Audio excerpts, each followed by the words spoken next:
What do you think about dropping the atomic bomb during World War II? Would that be the correct thing to do? I think it's the correct thing. Because I have defined something good as if something is good to most of the people, then it is good. And the World War II have made thousands of people die. And if this atomic bomb killed or have made thousands of millions of people to die, and if the two atomic bombs just killed maybe less than 1 million people, and it ends the war, I think it's very good. What if you are Japanese? Would you change the view of this question? I can't imagine. I can't imagine. Maybe I will not so supportive to this, but what if they drop the nuclear bomb in China instead of Japan? Would you think that to be right or wrong? I think if China has killed too many people, I think it's if China has started a war and killed too many people, I think it's good.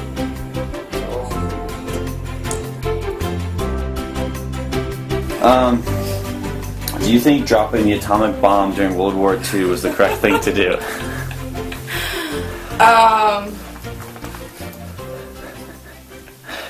A little bit of a history lesson.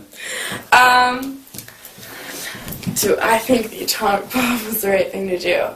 I think that's really, really difficult to sit here right now and make a decision about that. Trying to put myself in those shoes and making that call, I would probably do the same thing, honestly. Just because I'm the kind of person that wants to do some sort of action and see some sort of concrete outcome. And that was really the only way that we were going to see the result that we wanted. So it was a really terrible thing, and I really go back and forth with this a lot, thinking about it. So my politically correct answer is I don't know, because okay. I mean, I wasn't in that situation, but I probably would have done the same thing. Okay.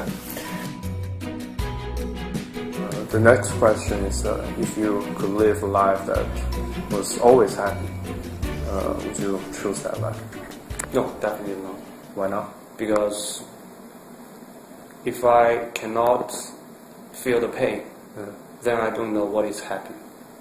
That is my experience have told me. What if you live in heaven? There's no pain.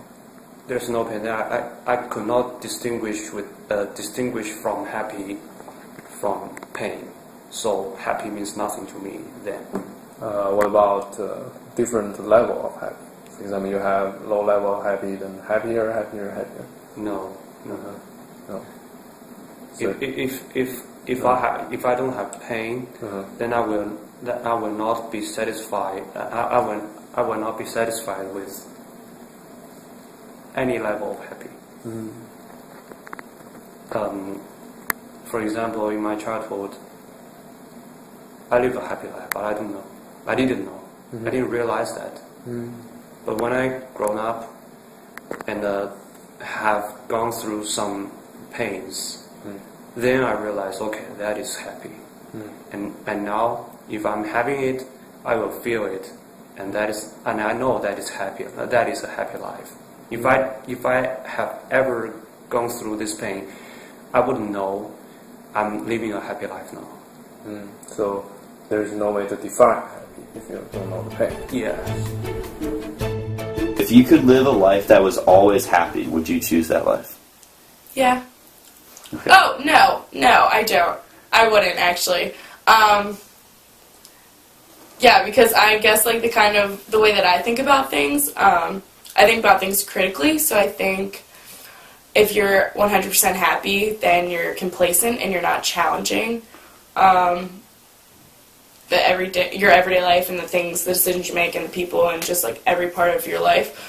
So I don't think that that's like really possible if you're thinking critically about your life. I like consider being happy all the time to kind of like drinking the Kool-Aid. So I don't think I would actually. So I take that back. Do you have a duty to anyone or anything? Yes. For example, I need to keep myself healthy so that my parents won't worry about me too much. so it's a duty to your parents. Yes. And if I have a child, I will be very careful to raise him or her. Then I have to duty to my own child. And I think I also have duty to the people around me. I need to make them life better. What if, say, your children is always bad to you? Do you still have a duty? For example, if you are very old, your children won't come back and see you, and won't have some time with you. I think that in the culture of China, that is considered very bad. Yes. Would you still think you have duties to them? Yes. Why? I think duty doesn't depend on whether the thing is good or bad. Duty is duty. It's your responsibility.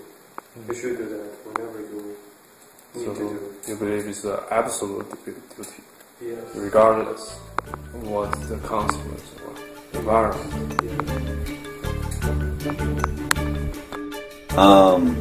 Do you have a duty to anyone or anything?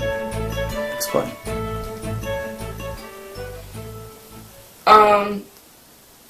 Duty, do you mean like a debt? Or like do I feel like I need to... Do you feel obligated to do something to someone or something? I mean, I guess, yeah, to my parents, in terms of making them proud because they provided me with so much and they've made it so I lived a very privileged lifestyle, so I feel like I should... The way to thank them is to do well in everything I do. Do you think the end justifies the means? Why or why not? No. If I'm always an oppositor for the idea that the ends justify the means, because I think whether the means, whether the end is good or bad, there's some luck. Some luck. We must consider the reason of some factor of luck. But if we justify the ends, no, 说错了。没关系。If we justify the means by ends. So you mean there may be, even if there's good ends, there's a possibility that the means are not good? Yeah, actually, whether this end is good or bad is controversial, I think. Sometimes it is good at that time, but for a very long time, people will treat it as a very bad thing. Okay, so there's a matter of perspective. Yeah.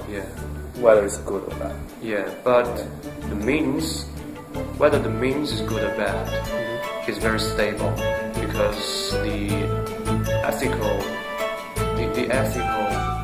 level, I think, maybe it varies. It varies from different